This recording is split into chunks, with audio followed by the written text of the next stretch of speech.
বন্ধুরা, আজকে দুপুরে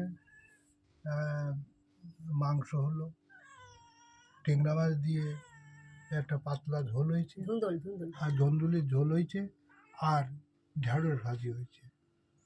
কিন্তু শরীর এতটাই খারাপ যে খাসির মাংস আর পোলাও ভাত তন্ময় খাচ্ছে, আমি খেতে পারছি না।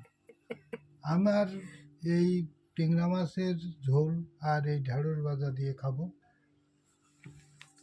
তাহলে